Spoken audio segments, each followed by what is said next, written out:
this is a challenge to learn. Not because it's a difficult story. It actually isn't. There are many verbal threads that connect it and that make it relatively easy to learn. But it's just because it's complex. There are essentially two parts to this story. The first part is the Samaritan woman and Jesus and the conversation between them. The second part is about the Samaritans and their coming and believing in him. And the discourse, his discussion with the disciples is in the midst of the discussion about the Samaritans. And the thing to realize about that is that the disciples here represent, normal everyday Jews who are afraid of the Samaritans because there was constant battle going on between them, raids, conflict. People were assaulted who came through Samaria. And so Jesus talking with this woman is, first of all, a major violation of the law. Men did not speak to women, and especially to a Samaritan woman. It had sexual connotations. It was ethnic. There were ethnic barriers. There were political and economic barriers. There's a whole lot that was going on in this conversation. The challenge is then to convey that, and then the radicality and the transformation of the Samaritans and the reconciliation between Jews and Samaritans that is implicit then in their believing that Jesus is the Messiah. It is a remarkable story of the transformation of ethnic conflict. Now, the first part of the story. The Samaritan woman, clearly she was, an attractive woman, 5 husbands, and the one who she was with now. Maybe she was getting a little old after 5 husbands and now the 6th. But the implication of this is that she was an attractive woman. And but for Jesus to ask her to give me a drink was extremely offensive. And both because he was a Jew and also because he was a man. Sometimes the Samaritan woman's words are told in a way that is flirtatious, as if she was trying to see whether or not Jesus was interested in a more intimate relationship. But I think, and there may be some of those dynamics going on, but what is more significant and more important is that this is a violation of normal, expected social practice. So it's really arrogant for him to ask her for a drink because of all that Jews had done to Samaritans. And she names that right away. How dare you ask me, you, a Jew, ask a drink of me, a woman of Samaria. Jews don't have anything in common with Samaritans. They won't have anything to do with Samaritans. So the initial response is, I think, one of being insulted and offended. And that then Jesus' response is to continue to make it clear that he's interested in a relationship with her, not an intimate relationship that involves sex, but rather an intimate relationship that is about her life and the transformation of relations between Jews and Samaritans.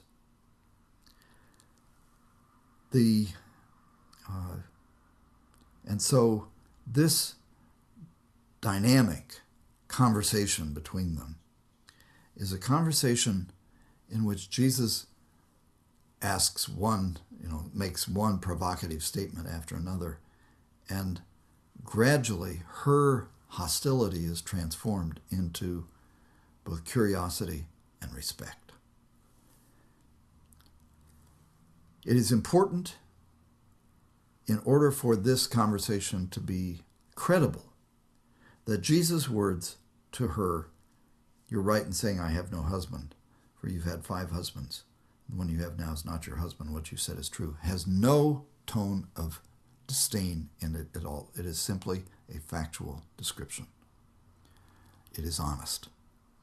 It is the words of one who recognizes and knows the truth, but is utterly not judgmental. If it were judgmental, the conversation would have been over.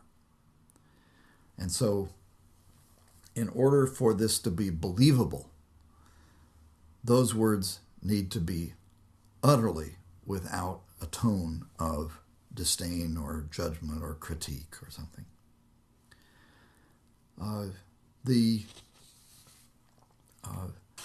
The words in their interaction then about religious matters are, on the one hand, then, Jesus' statements of the truth about their relationship, about the conflicts. But it is very important to notice that what he is saying is radically different than what anyone else is saying. That is, that these conflicts that have been going on for over 700 years between Samaritans and Jews have no reason to exist anymore, because the hour is coming when you'll worship the Father neither on this mountain nor in Jerusalem, but that you'll worship in spirit and in truth. This is the identification of a possibility of relationship between Samaritans and Jews that never existed before. And so this statement is then, if you tell this in part as a diplomatic negotiation about, first of all, a personal relationship and then a relationship between enemies, this is a radical offering of a way through the conflict that is new and that redraws the boundaries. And that is what happens then in this story, is that first she recognizes this. Her statement, I know that Messiah is coming, clearly implies that she senses that that might be the case, that he is the one, and then he simply confirms it. The second part of then this story is about what happens with the Samaritans. She becomes the first storyteller, the first evangelist. She goes and tells those in the town of what what has happened, that he knew everything that she had ever done. She is not yet fully sure, so she is still asking the question, can this be the Messiah? The Samaritans then who come and talk with Jesus after his discussion with the disciples, who are clearly offended, and Jesus explains to them what's happening in relation to the harvest, that this is the first sign of the harvest and that they are involved in it, so that they are reaping the harvest that others have sown. And so it is a comment on what is happening then in this relationship between them, their participation in this reconciliation with the Samaritans, between Jesus and then this Samaritan village. The reversal of expectations that is implicit in this story is that in most instances, if a village found out, that the expectation would be that there would have been a battle, there would have been a fight.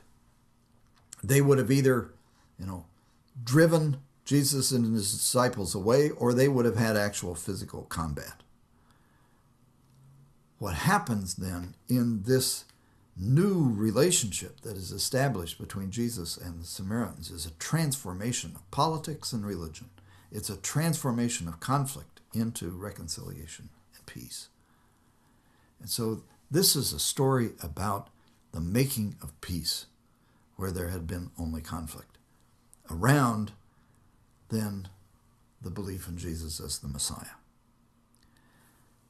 So in the background of all this is that the listeners all know about the centuries of conflict between Samaritans and Jews and the wonder of the transformation of relationship that happens in first the conversation between the Samaritan woman and Jesus, and then between the Samaritans and Jesus. It's a wonderful story.